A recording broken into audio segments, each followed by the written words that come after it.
বিপত্তারিণী পুজো দিতে আমার লেট হয়ে গেল, মানে দেরি হয়ে গেল। সেটা তোমাদের সাথে অবশ্যই শেয়ার করব। তো দেখো, সকালবেলা ঘুম থেকে উঠে আমি একদম রেডি হয়ে গেছি, কারণ সকাল 8টা দিয়ে পুজো। তো দেখতেই পাচ্ছ এখানে আলতা পরে নিয়েছি, আর হাতে আর পায়ে। আমার হাতে আর পায়ে আলতা পরতে খুব ভালো লাগে পুজোর দিনে। আর দেখতেই পাচ্ছ অনেক দিন পর একটু সাজগোজ করলাম, আর রেডি করে নিয়েছি মায়ের পুজোর ডালা।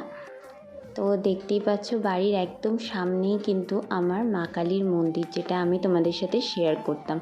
তো এই যে মা কালীর মন্দিরে চলে এসেছি। তো এই বছর লেট হওয়ার একটাই কারণ আমি বাড়ি ছিলাম না, আমি গেছিলাম পুরী। তো পুরীতে থাকাকালীন দুটো যে বিপত্তারিণী পুজো পড়ে, তো আমি প্রথমটাই করতাম, কিন্তু এইবারে আমার দ্বিতীয় পুজোটা করতে হলো। কারণ প্রথম পুজোতে যেহেতু আমি ছিলাম না, পুরী গেছিলাম, তো সেইখানে ছিলাম বলে তাই দ্বিতীয় মঙ্গলবারটা আমি পুজোটা করে নিলাম। তো এই যে দেখতেই পাচ্ছ আমাদের ঠাকুরমশাই এখানে পুজো করছেন, আরতি হচ্ছে। তো একদিকে মানে ঢাক বাজছে, ঘণ্টা, কাশি, আর এদিকে আমি শঙ্খ বাজাচ্ছি। খুব সুন্দর করে পুজোটা দিয়েছি। এই প্রথম আমি এইখানে পুজো দিলাম।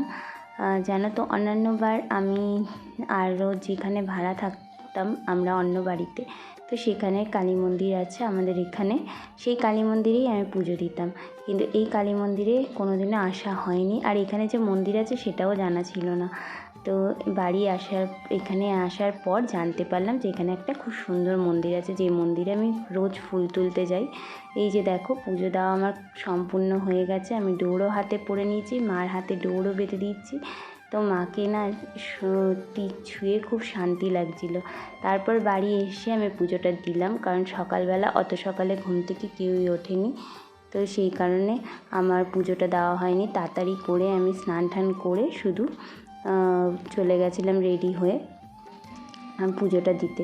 তো তারপরে এই দেখো, চরণামৃত ওখান থেকে নিয়ে এসেছিলাম কিছুটা ফল প্রসাদ, আর বাড়ি এসে পুজোটা দিয়ে নিলাম। দিয়ে তোমাদের দাদাভাইকে হাতে ডোরটা বেঁধে দিলাম, কারণ ও কাজে বেরিয়ে যাচ্ছে। আর আমি এদিকে একটু ছাতু গুলে খেয়ে নিলাম। মা ওদিকে রান্না করছিল, মানে আমার শাশুড়ি মা রান্না করছিল। আমি আজকের আর রান্নার ওদিকে যাইনি। তো এই যে দেখো, দুপুরের রান্নার জন্য উনি করেছে হচ্ছে ইলিশ মাছ, আর এখানে ইলিশ মাছের মাথা দিয়ে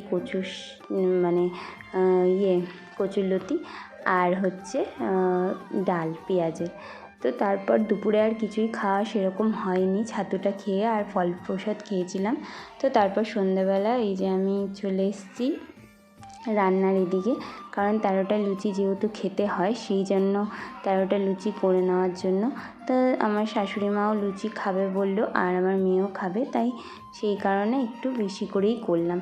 তো এই যে দেখো, আমি আলুর তরকারিটা করে নিয়েছি। ভেবেছিলাম ছোলার ডাল করব, তারপর আর ইচ্ছে হয়নি, সেই জন্য একটু আলুর তরকারি করে নিলাম 5 ফোড়ন আর আদা দিয়ে। তো এই আলুর তরকারিটা তোমাদের কেমন লাগে? আমার খুব ভালো লাগে লুচির সাথে খেতে। তো আর এই যে লুচি করে নিলাম। তারপর খুব জোর খিদে পেয়ে গেছিলো বলে রাত্রিবেলা ওই 9টা সাড়ে 9টা নাগাদ লুচি আর তরকারিটা করার পর 10টার সময় একটু খেতে বসে গেছি। একসাথে তো এতগুলো লুচি খাওয়া সম্ভব না, তাই জন্য ছিঁড়ে আমি প্রত্যেকটার থেকে লুচি এইভাবেই খেয়েছি। আর কিছুটা লুচি রেখেও দিয়েছিলাম, কারণ খেতে পারিনি বলে একসাথে। তো ভিডিওটা কেমন লাগলো অবশ্যই কমেন্ট করে জানিও।